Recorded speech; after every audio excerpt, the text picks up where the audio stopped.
Meus amigos, vamos aqui acompanhar um corte do programa Tá na Área e também do programa Equipe F. Eles falaram sobre o Clube de Regatas do Flamengo. Inclusive, eles avaliaram a vitória do Flamengo no Campeonato Brasileiro e projetaram o futuro do time nas próximas rodadas. Vou deixar aqui os créditos para o canal da ESPN Brasil e também para o canal do Sport TV. O link deles está aqui na descrição desse vídeo como forma de crédito. Agora vem comigo e vamos acompanhar o que eles falaram sobre o Mengão.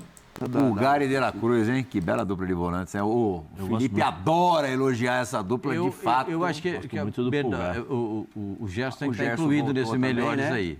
Aí. Sim. O Gerson está incluído nisso aí. Para mim, o melhor jogador do Flamengo até agora, para mim, é o Gerson. É impressionante. Quando ele entra em campo, muda a forma de jogar. Se eu estou ali jogando do lado, tá dificuldade. Cadê o Gerson? Toma, Gerson. Aí ele consegue, coloca a bola no chão, segura, toma a falta, dá sequência no lance. É impressionante que ele está jogando. Pulgar, De La Cruz, Gerson, Arrascaeta, Bruno Henrique e Pedro. Ora, ô Plirra, o Flamengo tá faltando uma palavra. Lá tá banquinho, né? Com esses caras, Luiz Araújo, Everton, Michael, uma essa palavra galera, que Mateuzinho, Matheus. Vitória heróica é exagero do Felipe? Pela circunstância como foi o gol, né? Mas assim, eu acho que falta uma palavra que o Abel gosta muito de utilizar, né? Quando perde, ele fala, faltou eficácia. Eu acho que o Flamengo cria muito e precisa matar o jogo. A maior crítica ao Flamengo ele hoje precisa matar o jogo. Ele precisa matar o jogo. O Flamengo Por isso que a volta do Pedro, espera-se o Pedro até o final de abril, que ele possa jogar nesse mês ainda, de abril. E, se ele jogar até o final de abril, é um ganho enorme para o Flamengo, que já vai preparar o jogador para o Super Mundial, né? A questão do Jorginho, que está na Inglaterra, que parece que com o Flamengo está tudo certo, as partes já se acertaram, mas ele precisa resolver a parte final do contrato dele na Inglaterra. Paulo Silas. Uns com tanto, hein, Plihal? Mas você tiraria quem, Plirra, para jogar o Jorginho? Talvez o De La Cruz. Eu acho que sai. De La Cruz. Os outros não tem como mexer. Acaba jogando todo mundo, né? Nesse calendário doido. Vamos escutar o Felipe Luiz. Felipe Luiz, depois do jogo, logicamente, deu entrevista coletiva. A gente vai acompanhar um trecho dessa entrevista. Eu descreveria essa vitória de hoje como heróica por parte dos meus jogadores. Foi uma viagem, quem viajou lá para a Venezuela sabe, e alguns torcedores, muitos torcedores viajaram junto com a gente, também sabem o difícil que foi essa viagem, mas é uma vitória heróica onde eu dou muito valor, né? E como eu falo, não é fácil ganhar aqui. Foi 1-0. Aí o Felipe, o que é, Silão? Na Venezuela foi 1-0. 1-0 contra o Tátira, quase tomou empate na última bola, uma bola no travessão. Gol do Juninho, né? Gol do Juninho de peito. De peito, A bola foi cruzada e ele entra no segundo pau. A casquinha do Bruno Henrique faz a jogada. A casquinha do Bruno Henrique. A única jogada do Cebolinha, que o Cebolinha não jogou nada. A única bola que ele cruzou direito, o Bruno Henrique dá um cabeceio para trás e entra o centroavante. Meio da semana é Central Córdoba, né? Segundo jogo da Libertadores, agora no Maracanã, que certamente vai receber um grande público. Aí pinta de atropelamento, Zé? Ou não? Libertadores, o buraco é mais embaixo. O Flamengo nesse jogo aí é favoritaço, né? Vamos falar logo a real. O Flamengo é o Central Córdoba, com todo respeito, futebol argentino e tal. Mas o Flamengo é favoritaço. Vai jogar todo mundo? Tá todo mundo pronto, menos o Pedro? Menos o Vinha? Né? O Matias Vinha também não tá pronto para jogar? Na hora que tiver todo mundo, então, aí é atropelamento, é igual aquela música lá do atropelamento e fuga. Atropelou e até logo e vamos embora. É o Flamengo. O Flamengo é incomparável perto dos outros. É incomparável. O Botafogo meteu 6 no Penharol, que eliminou o Flamengo, hein? O ano passado. Foi o GE quem deu hoje à tarde, né, Fabrício? Sobre o acerto do Flamengo com o Jorginho. O Flamengo acerta valores com o Jorginho. O acordo está nas mãos do volante. O presidente BAP aceita as condições do negócio e espera agora pelo retorno, pela resposta definitiva do jogador. A gente também, nossa equipe, o nosso site espn.com.br também apura mais detalhes da muito provável, quase certa a vinda do Jorginho. Eu fico pensando no Felipe Luiz, a dor de cabeça que ele deve estar. que olha pro banco. Faz o banquinho, faz ele olhando pro banco. Hein? Faz. É piada repetida, mas vale. O Silas conta as mesmas sempre, a gente dá risada em todas. Hein? O Felipe Luiz chega no banco de reserva, ele olha pro banco de reserva aqui e fala... Ô, Cebolinha, entra! Ô, Brunei! Que dor de cabeça, hein, Pascoal? Tem isso. Ô, De La Cruz, resolve essa parada lá. O Pedro tá voltando, o Juninho entra lá. Não tem, o cara só dá risada, cara. Que dor de cabeça. A diferença do time do Flamengo para os outros é uma enormidade. O São Paulo mandou embora 18, contratou 4. Pro Palmeiras não é tão grande, não, hein? O Palmeiras, Palmeiras assim? tem... O Palmeiras gastou muito. Gastou. Mas ainda não tem um formato de jogo. Esse negócio do terceiro zagueiro está atrapalhando a vida do Palmeiras. O Palmeiras está perdendo o jogo. Palmeiras está perdendo o jogo ou não ganhando o jogo por conta de falta de homens no meio-campo para combater o adversário. Os adversários botam um número maior e sufocam o Palmeiras no meio-campo. Você foi muito enfático, Silas, ao dizer que o Jorginho fatalmente ganhará o lugar do De La Cruz. Por que você acha isso? Eu acho que ele é exclusão, por exclusão? Não, eu acho que... primeiro, não tem como tirar outro jogador. Quem que você vai tirar? Vai tirar o Gerson? Vai tirar o Gerson, vai tirar o Pulgar, que tá jogando pra caramba, não tem como fazer isso. O Arrascaeta é o craque do time.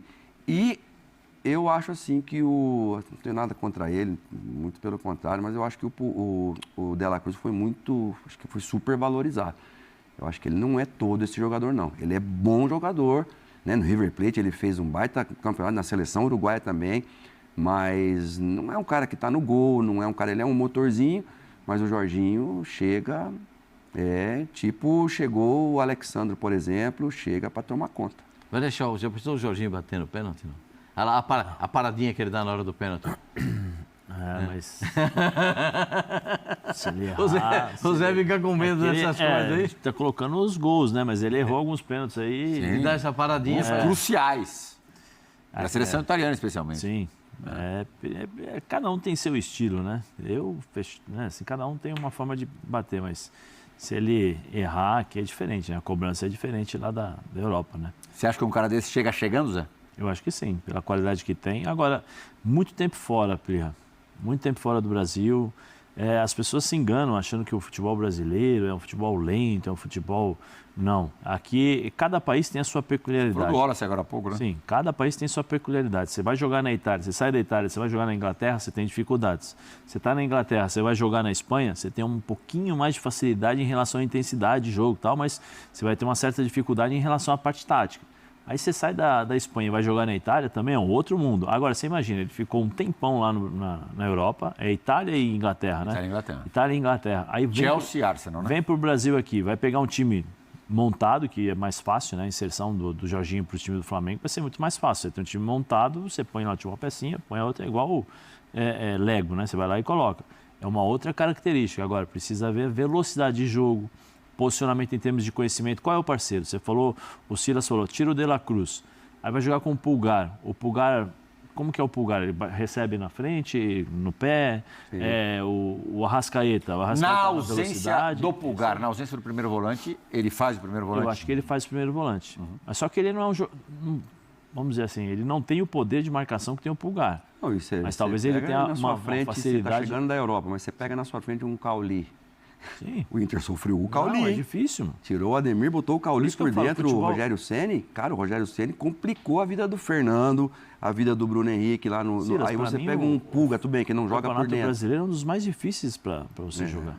Tem que se adaptar. Se adaptar e outra, é difícil. Você joga, o Silas acabou de falar, joga contra o Inter, joga contra o Flamengo, depois você sai, vai jogar contra o Palmeiras. Né? As condições cada lugar com um tipo de gramado, um clima diferente. Tem uma característica. Contra o São Paulo, depois pega o Palmeiras. É mole? Você vai... Tabelinha boa pro esporte. Você joga na sua frente um Lucas Moura, aquela mudança de velocidade, quinta marcha que ele tem ali. Ele pegou o Lucas Moura 3 anos mais novo. Esse ele já conhece, mas aqui a gente tem... Sim, mas ele conhece lá na Europa, com os espaços reduzidos, posicionamento tudo certinho, mais protegido. Vem aqui. Zagueiro sozinho, lateral, né? Zagueiro lateral, aí você tem que aqui, dar lateral o é lateral aqui lateral não é zagueiro não. Porque muitas vezes ele joga como um cara que ele distribui o jogo, não é o cara da marcação, né? Os caras roubam, entregam a bola para ele e ele distribui. Ele é bom jogador nisso. Tem um poder de marcação, ajuda também e tal.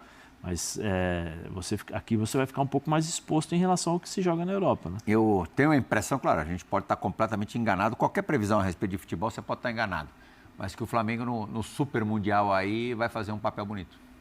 Acho que vai, não sei se enfrentar de igual para igual, esse papo de igual para igual já deu tanto sabu, tanto problema, mas acho que vai dar uma complicada para os europeus. Você canta aquela musiquinha, Real Madrid, pode esperar? Ainda mais os europeus dessa vez... Isso já não deu certo, hein? Ainda mais os europeus dessa vez no final da temporada, né? Isso não deu certo, não. Mas eu acho que o Flamengo tem um elenco excepcional. Um elenco excepcional. Pode faltar alguma coisa em termos para o Flamengo, você vai falar... Na zaga não tem como. Está todo mundo ali. Goleiro tem um baita goleiro que é o Rossi. Não tem carência. De volante você pode escolher quem vai jogar. Do meio para frente, então, tem uma fartura. Tem até um menino que é garoto novo lá do Flamengo que não consegue jogar porque tem tanta gente para entrar na frente dele. Então, eu acho que o Flamengo, não tenho dúvida de afirmar isso. É Everton, né? Joga pra caramba. Joga muito. Fez o gol mais bonito do Campeonato Carioca. Joga muito. Então, a gente vê tantos jogadores aparecendo, e aparecem bem os jogadores no Flamengo, mas com o elenco que tem, e na chegada do Jorginho, puxa vida. Eu já acho que o Flamengo tem o melhor de todos os elencos da América do Sul. Você está falando do Matheus Gonçalves? Fala do Matheus Gonçalves, fala do Everton. Eu estava falando do Matheus Gonçalves, que fez um golaço. Né? O outro é mais volante meia, né? O Everton. Esse menino que entrou de volante, sabe jogar. Volante forte fisicamente, sabe jogar, marca bem. Joga de titular contra o Atlético Mineiro na final da Copa do Brasil. Joga muito. E foi bem. Joga bem. Então, eu acho que o Flamengo sobra perante os outros. Por isso que eu acho que o Flamengo está lá hoje, né? Uma prateleira muito diferente dos outros. A prateleira do Flamengo é diferente dos outros. No futebol brasileiro, no Palmeiras está na mesma prateleira. Eu não coloco o Palmeiras nessa prateleira. Palmeiras é a segunda prateleira. Que isso. Primeira prateleira é só o Flamengo. Pô, Paulinho, Vitor Roque, tudo bem que os caras precisam jogar. Rafael Veiga, Anderson, Estevão até o meio do ano, até agora Felipe Anderson. Pascoal, me explica uma coisa, o Vitor Roque veio para ser o número 9 ou veio para ser marcador de zagueiro? Não, ele veio para ser o número 9, mas é que ele tem... Eu vou falar de novo. O Palmeiras, quando joga com 3 zagueiros, diminui o número de jogadores no meio-campo. O Silas foi treinador e você jogou no meio-campo. Quando você perde o meio-campo, você obriga os atacantes a ter função diferente. Os atacantes voltam para a composição, eles voltam para compor o meio, marcam a saída de bola, correm atrás dos volantes adversários e quase nunca vão chegar. Mas eu pergunto, Caleri cansou de fazer isso sozinho lá. Mas o Vitor Roque não pode jogar como o Flaco Lopes lá no último jogador da linha? Se o treinador do Palmeiras pedir isso para ele, ele vai fazer. Eu só vejo o Vitor Roque correndo atrás de lateral, correndo atrás de zagueiro. Ontem ele termina o jogo pelo lado. Pelo lado esquerdo. Mas é que para mim o Facundo Torres, né? Ainda para mim não está definida a função dele. Quando o Palmeiras tinha Scarpa e Veiga, ficava fácil para quem estava lá na frente. Hoje, tinha Scarpa e Veiga e tinha a velocidade do Rony, que era absurdo. O Rony marcar zagueiro é uma coisa, o Vitor Roque marcar zagueiro é outra coisa completamente diferente. O Palmeiras ontem termina com o Rafael Veiga de segundo volante e o Facundo Torres de meio armador. Vocês estão entendendo o que eu estou falando? Não? Sim, mas o centroavante. Mas aí ninguém cobra. O centroavante aberto pela direita. O jogador mais caro da história do Palmeiras, 25 milhões de euros. E aí, o Flaco Lopes como centroavante e o Estevão lá. Agora, tem um mérito aí também, né? O cara quis ganhar o jogo. Não, ele quis Fora de casa, o cara quis ganhar o jogo. Não, e a engrenagem também não acontece rápido, né, Pascoal? Não. Pô, a gente tinha Zé Rafael voando e Danilo voando. Scarpa voando e Veiga voando. Mas isso já faz um tempinho, né? Não, ainda mais, tô falando do melhor Palmeiras, né? Aquele melhor Palmeiras. Demorou para azeitar. E demorou para azeitar. Mas o Palmeiras hoje é um time que está sendo previsível. Os times adversários, quando enfrentam o Palmeiras, eles já entendem a forma de pensar. Aí eu acho que o Abel precisa entender e provocar novas situações táticas. Você sabe quando o Veiga onde joga o Veiga? Do lado direito, posicionadinho ali, recebe essa bola para a esquerda, toca a bola para a esquerda e chuta. Agora ele está puxando o Veiga como um segundo volante para tentar melhorar um pouco a saída de jogo. Só que você perde, porque até o Veiga chegar na área, ou o Veiga, porque o Veiga é de finalização. Não é o 10 de armação. Vai correr 60 metros. Ele vai correr, Zé, corre, mas volta, você concorda volta. comigo que, com o treinador que o Palmeiras tem e o elenco que o Palmeiras tem, o Palmeiras obrigatoriamente tem que ser colocado na mesma prateleira do Flamengo, Pascoal. É um super treinador. Sim. E um super elenco. Mas o time não tem demonstrado isso. Mas uma hora vai ter que jogar. O time não joga. Mas como é de super trás elenco. pra frente a coisa. Marcos Rocha, que idade que tá? Gustavo Gomes machucando pra caramba. Murilo Cerqueira já não é mais o cara. Piquerez ficou fora Vamos ver quanto o Micael tempo. agora? Então, mas isso tudo... Vê quando tá o Piquerez, a gente falou aqui. Quando o Piquerez tá em campo, Mas aí- muda a zaga. Muda. Mas aí E eu vou... o Marcos Rocha e o Mike, mesmo mais velhinhos, eles Mas são aí- melhores E do o que Giai a também, grande maioria. Giai já tá aí também Não, no Giai- placô. Mas vamos Esse colocar tá bom. as Já tem 18 identidades. anos. Vamos colocar as identidades dos times. As características. O Flamengo, você olha o Flamengo, um time técnico. Sim. O que a torcida espera. Como foram os últimos anos do Palmeiras? Time brigador. Brigador. É dinâmica, Só que qual era o elenco? Olha o elenco que ele tem nas mãos. Não, aí entra, o Abel aí ele vai nunca ter que teve jogar. um elenco tão bom. Então, mas Então, nunca essa é a teve. cobrança. E como é que... Nunca Se teve. o Abel, Nunca que teve. conquistou 10 campeonatos com o 10 Palmeiras, campeonatos. nunca teve um elenco tão bom, como é que esse elenco Não tá mas conseguindo ele jogar, pode não brigar fez por tudo? Não fez um time, Plihal. O Paulinho ainda não jogou. Se olha o time do Flamengo, você sabe como o Flamengo joga. E sabe qual é a sua... mas a gente tá em abril. Desde que o Felipe Luiz assumiu. Você olha para o Flamengo, você sabe como é que tá lá. E se ele tiver variações, ele vai botar um sujeito com mais qualidade de passe na ponta, ou vai colocar um centroavante como o Pedro, que pode e vai voltar, porque o Pedro O ataque é um baita ideal do centroavante. Palmeiras, quem que seria? Como? O ataque ideal do Palmeiras. O Facundo foi contratado porque o Estevão vai embora. Então ele precisa de um Pra homem mim é pro lugar Paulinho do- e Vitor Roque lá dentro. Paulinho e Vitor Roque. Tá, Paulinho, Paulinho e Vitor Roque. dois Felipe jogadores. Anderson e Veiga? Não, Felipe acho que no Anderson meio não campo, chegou ainda, hein? no meio campo, Então, o Palmeiras precisa jogar Mas com... era essa a ideia. O Palmeiras tem que jogar com pelo menos dois homens de marcação no meio campo. O Palmeiras não pode expor mais a zaga. Você acabou de explicar os motivos. O Palmeiras não pode expor mais a zaga. O Emi Martínez é muito bom jogador no passe para frente, mas ele não se achou ainda na marcação. Arroz, né? Hã? O Emi Martínez. Ele não se achou muito na marcação. Ele precisa... O Aníbal precisa voltar. Hã? O ano passado, o ponto forte do Palmeiras era o Aníbal. Era pegar. O Aníbal. Mas o Aníbal, ano Aníbal passado, esse ano jogou 60 e tantas partidas, quase 70 partidas. Ele jogava 38 na Argentina. Então, ele sentiu o impacto. Fez um trabalho de recuperação para voltar. Ele está voltando. Ontem entrou de novo. Então, você olha para o Flamengo está trazendo o Jorginho para jogar do lado do jogador que toma conta do meio Mas campo. vamos lá. Eu acho que- O meio campo com... Eu não vou falar qualquer nome, hein? Não vou falar o melhor que eu acho, não. O que me vem à cabeça agora. Se você tiver um meio campo com Emi Martínez, Emiliano Martins. Richard Rios, Sim. Veiga e Felipe Anderson. E um ataque com Paulinho e Vitor Roque. Forte. Você não briga por tudo? Forte pra caramba. É um volante só, né? Quem? Depende de como você O vai Richard Rios não é volante? Não, o Richard é 8. O Richard Rios Precisa ver- quebra o vai- homem. vai- faz Volta as nessa- duas. Volta A numa força que ele composição de tem, meio. ele faz as duas. Precisa ver como você vai Aí armar você o time. tem na direita o Marcos Rocha, na esquerda o Piquerez. Porra. Não, tudo bem. O time, se você botar esse time... O goleiro é o Everton. Você pensa, para mim, o goleiro do Palmeiras, nesses gols que Você o Palmeiras pode ainda ter o Gustavo ele quando tem culpa no voltar, cartório. Gustavo e Murilo. Pô, um timaço. Não, quando não tiver o Vitor Roque, tem o Flaco Lopes, que agora acharam o batedor de Quem é pênalti. melhor, o Flávio Sabe Lopes fazer ou como opção de 9, tá? O reserva de 9. Ou o Juninho que está no Flamengo? O Juninho tem feito gol quase todo jogo. Então, o Juninho está chegando agora São também. jogadores ali cabeça a cabeça. Eu acho que o problema maior agora é que o questionamento que você pode fazer para o Abel é o seguinte: o Abel, você teve elencos Só limitados, osso. tal, agora que você tem o filé mignon, como é que você vai fazer esse time jogar? Porque ele precisa tirar esse DNA também do Palmeiras jogar no erro adversário. Na segunda final contra o Corinthians, na primeira final contra o Corinthians, o Palmeiras dentro de casa estava marcando individual porque não conseguia marcar a saída de bola do Corinthians. Aí você pega o Veiga para fazer marcação em cima do Ranieri. Aí o Ranieri, de forma inteligente, levava ele lá para o outro lado. Você pega o Romero marcando individual, o Piquerez marcando individual o Romero leva para o outro lado. Quando o Palmeiras pega na bola, ele está cansado. Não é? O Palmeiras, com esses jogadores que tem, o Palmeiras tem que ter o controle do jogo. Toca a bola de um lado aqui, toca a bola do outro aqui. Agora nós vamos atacar.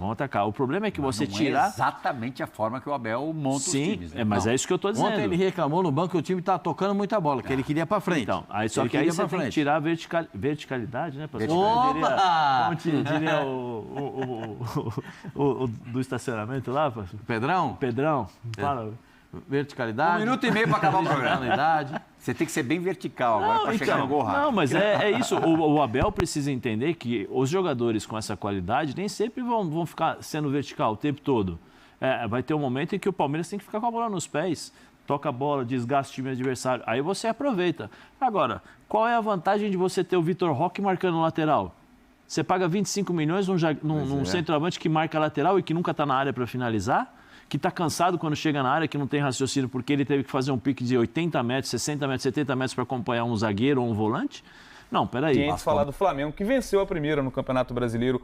Ontem bateu o Vitória lá em Salvador e já mira, claro, a segunda rodada da fase de grupos da Libertadores no meio de semana, na quarta-feira, quando recebe o Central Córdoba. Vamos colocar no papo a Letícia Marques, que cobre o dia a dia do Flamengo e que já está trabalhando bastante em relação a mais um reforço para Felipe Luiz, né, Letícia? Boa noite, bem-vindo ao Tá Na Área.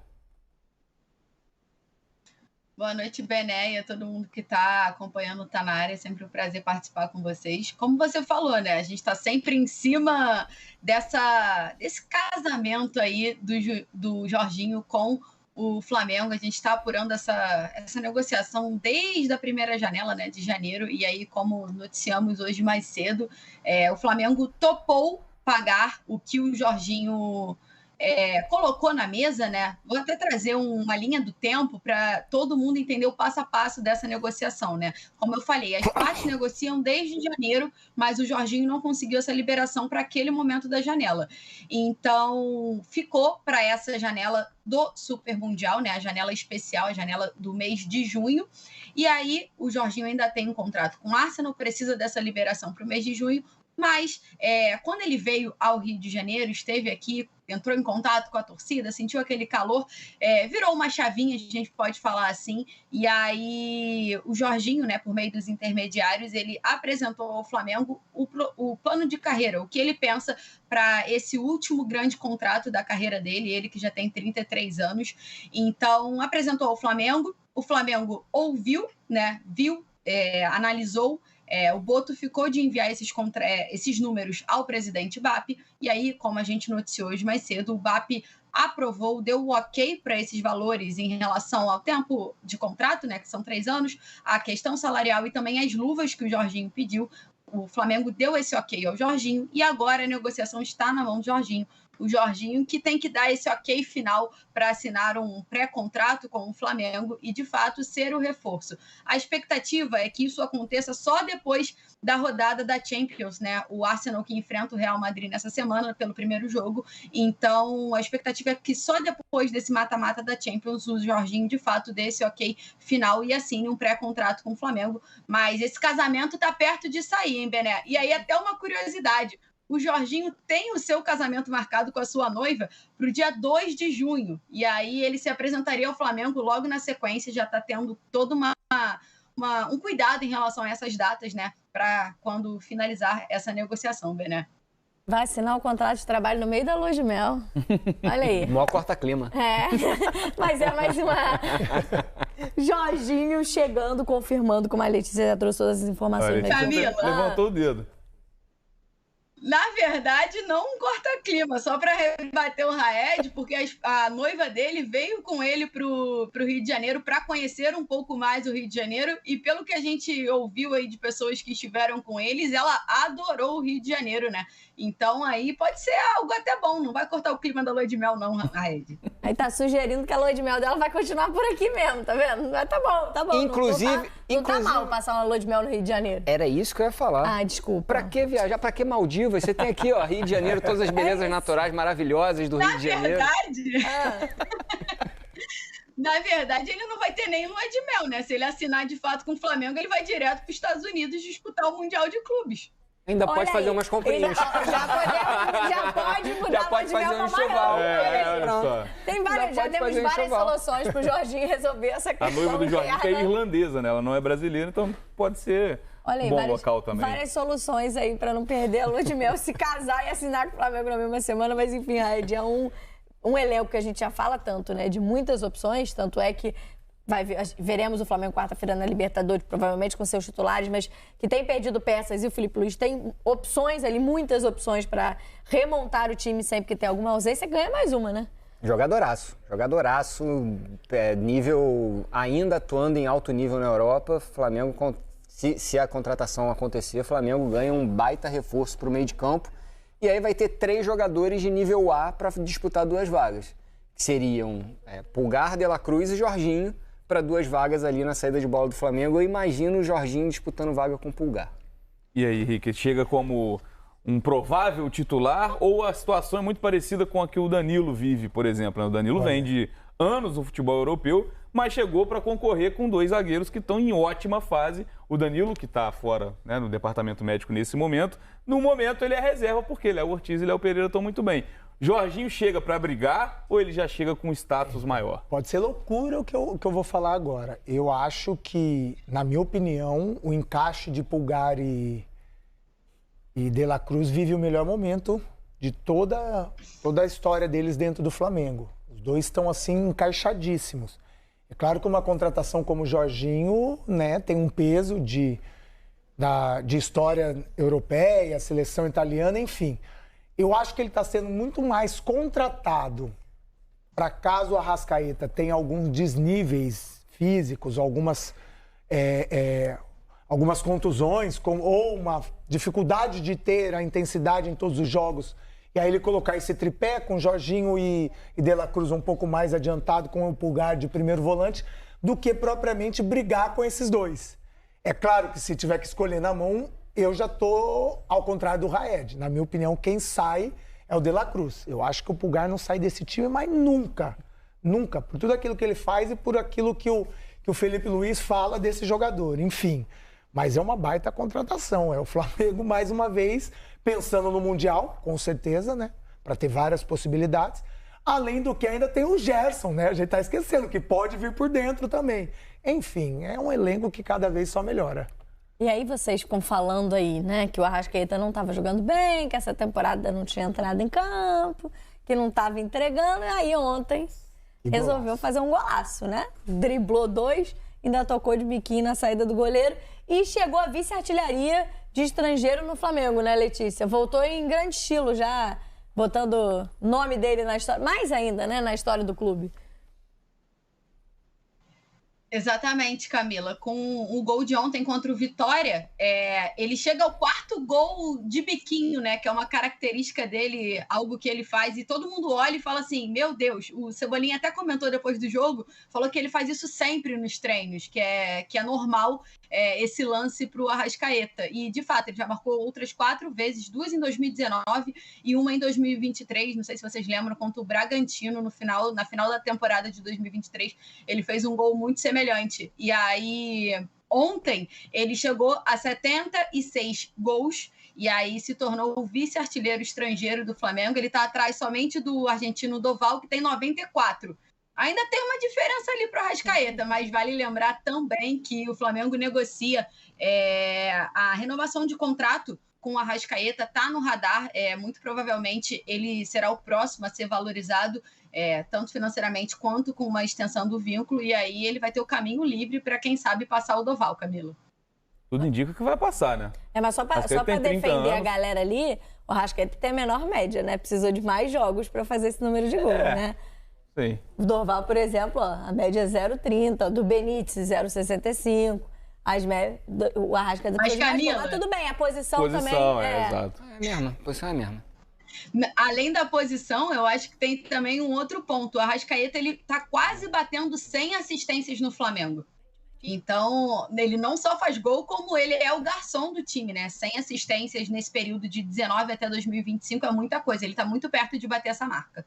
E é um jogadoraço, né, Raed? Essa jogada do gol mostra muito recurso, né? Mostra a agilidade dele para se livrar dos marcadores e o recurso do bico, né? O bico também a gente mostra, claro, na minha sempre pelada a gente chama de biquinho de futsal, a gente sempre lembra do gol do Ronaldo na semifinal da Copa do Mundo de 2002. É recurso. Você tira o goleiro do prumo quando você faz uma finalização dessa. E só para concluir, quando a gente fala do Arrascaeta, é a questão física. Quando o Arrascaeta está apto fisicamente, ele é top de linha do futebol brasileiro há muito tempo. Ele briga para ser craque de qualquer competição que ele vai disputar pelo Flamengo. A gente fala do biquinho, né? Que recurso, biquinho. O lance tem o Arrascaeta roubando uma bola no campo de ataque, dando um carrinho. Desarmando o adversário. No que ele levanta, ele já domina a bola, girando o corpo para a direção do gol do Vitória.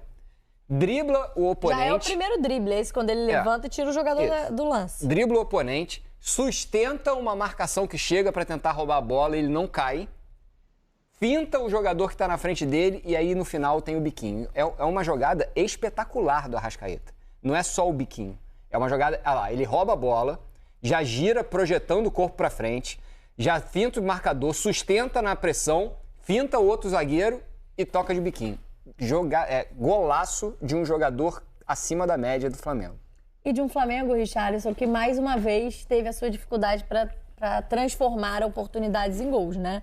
E aí... a minha não vai ser cornetinha agora, vai ser uma flautinha doce só. Faz o solzinho. Transversal. Faz o solzinho, ó. A corneta do Rick. Eu até peguei aqui porque eu acho que esse Flamengo pode dar muito mais do que tem dado, principalmente em questão de eficiência. E aí, né, os nossos amigos do Seleção, eles trouxeram alguns números que eu peguei para trazer. Contra o Inter foram 19 finalizações e 1 gol. Contra o Deportivo Táchira, 12 finalizações e 1 gol. E contra o Vitória, 14 finalizações e 2 gols. Eu acho que esse time pode ser melhor definidor. Pode aproveitar essas oportunidades que são criadas com muita facilidade, muitas das vezes, por causa da qualidade desses atletas, mas tem que ter um pouquinho mais de eficiência. Não dá, porque vai ter jogo, e às vezes não vai criar tanto. Na verdade, quase todos eles vão criar por causa da qualidade. Entra um, sai outro, a qualidade não muda. Mas vai ter jogo que às vezes vai fazer falta. Porque ele vai ter um adversário como teve o Peñarol ano passado, que não teve tantas possibilidades, mas em 2 em 3 fez 2 gols e o Flamengo foi eliminado. Então, esse pé na forma do Flamengo, é claro que vai mudar daqui a pouco que o Pedro volta. Exatamente. Calma, flamenguista. Calma que eu tô sabendo, calma. É uma flautinha doce, mas eu tô ligado. Mas não pode, cara. É um time que tem muita qualidade. Não pode ser tão ineficiente nessas possibilidades como tem sido. Então, assim, a nota positiva, Camila, Raed e Bené, é que mesmo assim o Flamengo tem vencido. Sim. Isso é legal. Só contra o Inter que não conseguiu a vitória, mas ganhou do Deportivo Táchira e ganhou ontem do Vitória. O Arrascaeta teve que tirar tudo isso aí da cartola. Exatamente. E olha que tirou bastante, viu? Enfim, mas eu ainda acho que eles podem... E o Felipe Luiz falou na reportagem, eu treino, aí não depende mais de mim. No jogo é você ter a frieza, a tranquilidade, como foi o gol do Bruno Henrique. Não é uma bola fácil, tá? O cara pegar na jonete ou no tornozelo ali e ela errar... Ele tá lá, tranquilo e pum. Eu que sei, pra pegar ali no calcanhar e pra trás. A minha única corneta é isso. Esse time do Flamengo não pode criar tanto como tem criado, e aí é o ponto positivo, porque tem criado. Ruim seria se não tivesse criado, mas errar tanto gol assim. É uma eficiência para dar mais tranquilidade dentro das partidas, né, Letícia? Já me despedindo de você, o Rick já lembrou, né? O antídoto tá dentro do elenco e volta em breve, não é isso? Exatamente. O Pedro tem a expectativa de, quem sabe, ser relacionado já para a partida desta quarta-feira contra o Central Córdoba no Maracanã. Ainda não está certo, a definição vai acontecer amanhã, na terça-feira, nesse último treinamento do Flamengo para essa segunda rodada da Libertadores, mas tem uma pequena chance, sim, do Pedro pelo menos estar, obviamente, né, no banco. Ainda não tem condições de começar uma partida jogando, então ele deve começar esse controle de carga, talvez já nessa partida contra o Central Córdoba. E só para também ilustrar, já que você citou a disputa na zaga, né, em relação ao Danilo, o Danilo também já está afastado há mais de um mês dos gramados, se recupera de uma lesão na coxa, vai ter toda essa semana de treinamento e, ao que tudo indica, ele deve ser relacionado para a partida do final de semana contra o Grêmio. Pelo menos essa é a programação inicial, trabalhar para deixá-lo à disposição para esse jogo do fim de semana. A chance do Danilo estar no Maracanã contra o Central Córdoba é muito baixa, então o Danilo deve ficar para o jogo contra o Grêmio e o Pedro será reavaliado amanhã, para quem sabe já estar à disposição depois de muito tempo. Ele que se lesionou com a seleção na última data, acho que foi na última data FIFA, no ano passado. É isso. Obrigada, Letícia, pelas informações do Rubro Negro com a gente mais uma vez aqui no Tá Na Área. Até a próxima. Então tá aí, galera. Notícia boa, né? O Pedro próximo de retornar e, cara, vai ser aí realmente um reforço e tanto para o Flamengo a partir de agora no decorrer da temporada. E é até bom ele voltar um pouco antes assim, porque ele chega mais preparado, né? Já chega mais pronto para o Mundial de Clubes, tá? E também, lógico, para a fase de mata-mata ali das competições, como por exemplo a Copa do Brasil e a própria Libertadores, já vai estar ali, né, na ponta dos cascos. Olha, eu estou muito motivado para essa volta do Pedro. Vou deixar aqui os créditos para o canal do Sport TV e também para o canal da ESPN Brasil. O link deles está aqui na descrição desse vídeo como forma de crédito. Vou pedir a você que não é inscrito para se inscrever no canal, ativar o sino e deixar o like. Se liga, porque daqui a pouco eu volto trazendo mais novidades para vocês. Lembrando que tem Libertadores essa semana, né? O Mengão vai enfrentar o Central de Córdoba. E é claro que nós vamos fazer toda a cobertura, trazendo todas as análises, debates, notícias, tudo sobre o Clube de Regatas do Flamengo, o clube mais amado e mais querido. Porque afinal de contas, isso aqui é nossa paixão, isso aqui é nosso amor. Fui, nação!